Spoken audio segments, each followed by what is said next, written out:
En tant que catholiques, nous sommes parfois placés dans des situations bien difficiles où nous nous trouvons pris entre la voie de notre amour-propre et la voie du Saint-Esprit, la voie de l'intérêt personnel ou la voie de la vérité.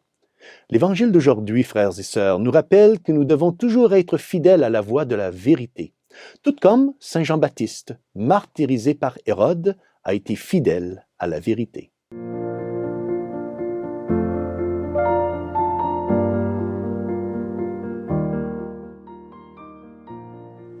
Au nom du Père, et du Fils, et du Saint-Esprit. Amen, chers frères et sœurs, Salve Maria. Aujourd'hui, nous célébrons le martyre, ou la passion de Saint Jean-Baptiste, la dernière voie par laquelle le précurseur de Jésus a rendu droit les chemins du Seigneur. Saint Jean-Baptiste s'est vu confier la tâche de préparer le chemin du Messie et ne craignait pas les conséquences de ses bonnes actions, car il savait que Dieu serait toujours à ses côtés et ne le laisserait jamais tomber. Nous aussi, frères et sœurs, nous devons témoigner courageusement à notre famille et à nos amis de notre amour et de notre fidélité à Dieu et à ses enseignements. L'Évangile d'aujourd'hui nous est présenté par Saint Marc, chapitre 6, versets 17 à 29.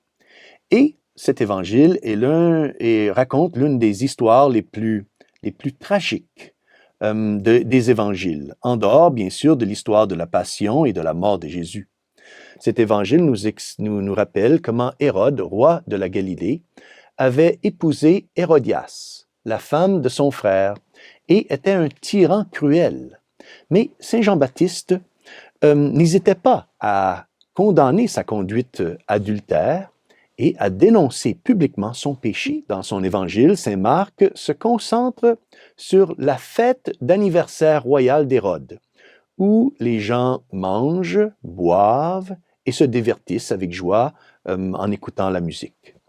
La méchante reine Hérodiade est présente dans cet anniversaire et cherche un moyen de tuer Saint Jean-Baptiste, car, nous dit Saint Marc, elle lui en voulait d'avoir dénoncé son péché avec le roi Hérode. Une opportunité se représente pour elle lors de cette fête d'anniversaire, lorsqu'elle est capable d'envoyer sa propre fille danser et donc de plaire au roi. Le roi Hérode, dans cette histoire, apparaît comme une personne qui agit contrairement à son meilleur jugement.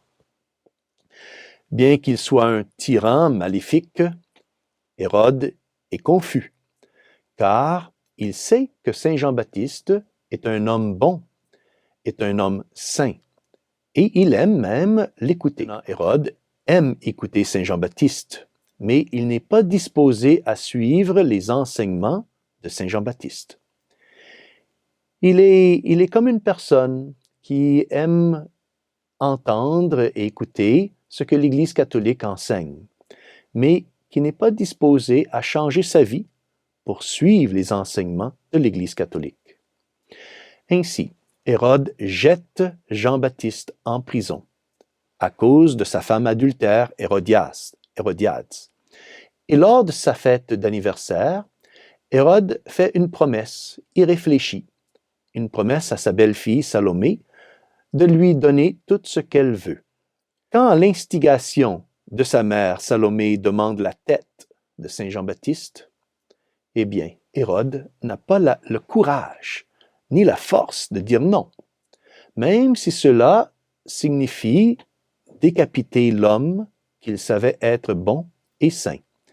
Hérode a donc agi contre sa meilleure nature pour sauver sa face devant ses invités et a donc ordonné la décapitation, le martyre de Saint Jean-Baptiste. Frères et sœurs, Saint Jean-Baptiste a fini par payer le prix ultime pour avoir dit la vérité.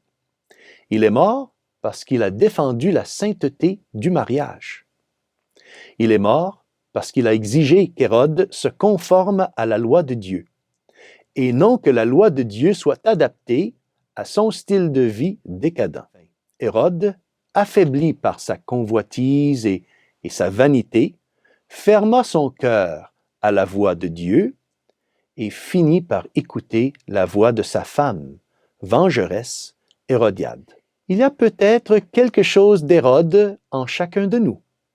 Oui, frères et sœurs, nous entendons parfois une voix qui fait appel à ce qu'il y a de meilleur en nous, mais nous ne donnons pas suite à cause d'un intérêt personnel ou d'un amour-propre, ou à cause de notre faible foi dans la défense et dans la proclamation de ce qui est bon et de ce qui est saint. Hérode n'était pas prêt à perdre son honneur pour sauver Saint Jean-Baptiste. Nous pouvons aussi parfois nous retrouver pris entre des voix contradictoires. D'un côté, la voix de l'intérêt personnel et de l'autre côté, la voix du Saint-Esprit. Le Seigneur était conscient que ses disciples se trouveraient tous, un jour ou l'autre, confrontés à ce conflit fondamental à un moment donné de leur vie. C'est pourquoi le Seigneur nous a appris à prier. Ne nous laisse pas entrer en tentation, mais délivre-nous du mal. Donc le Seigneur nous encourage à toujours nous tourner vers Dieu pour obtenir force et courage. Être fidèle au Seigneur nous causera parfois, oui, des pertes matérielles, certes. Et être fidèle à la voix du Saint-Esprit signifiera parfois devoir peut-être mourir à notre vie égoïste, oui. Mais nous avons aussi la magnifique promesse de Jésus quand il nous dit « Celui qui perd sa vie à cause de moi, la trouvera. » Que Notre-Dame nous donne, frères et sœurs, toujours le courage et la force de défendre la vérité. Et que Dieu Tout-Puissant vous bénisse, au nom du Père, du Fils et du Saint-Esprit. Amen. Salve Maria!